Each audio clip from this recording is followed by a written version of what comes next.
আমরা হচ্ছে যাচ্ছি মুভি দেখতে নিউ টাউন মিরাজে। তো আপাতত এখন আছি হচ্ছে গিয়ে দমদমে। তো দমদমে এয়ারপোর্টের এখানে আছি। মোটামুটি ভালোই জ্যাম আছে রাস্তাতে, মানে গাড়ি থেকে লিটারালি সবাই বেরিয়ে গেছে। তোমাদেরকে একবার দেখাইছে, গাড়ি থেকে লিটারালি সবাই বেরিয়ে গেছে। জ্যামটা এক্স্যাক্টলি কি কারণের জন্য আছে না আছে, মনে হয় কোনো অ্যাক্সিডেন্ট হতে পারে, বলা যাচ্ছে না। তো সেই জন্য লিটারালি অনেকে বেরিয়ে দেখছে কি হচ্ছে না হচ্ছে, কারণ প্রায় আমরা এখানে 15 মিনিটের মতো কিন্তু দাঁড়িয়ে আছি।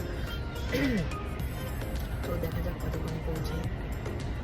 যত জ্যাম কিন্তু ছিল এয়ারপোর্টের সাইডটাতে, এইদিকে কিন্তু কোনো জ্যাম নেই। আর এদিকের রাস্তাটা মানে জাস্ট দিন দিন এটা সেই লেভেলের হয়ে উঠছে। তো ফাইনালি চলে এসেছি কিন্তু আমরা মিরাজে।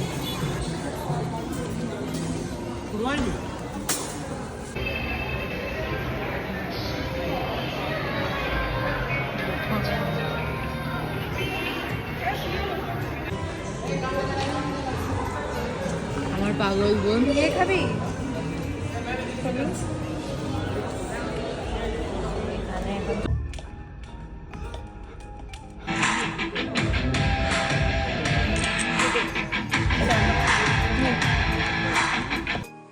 আমরা কিন্তু বেরিয়ে গেছি মুভি দেখে, এবার যাব হচ্ছে বাড়িতে। আজকের ভিডিওটা ভালো লাগলে অবশ্যই লাইক করো সবাই, দারুণ মজা করে পুজো কাটিও। টাটা।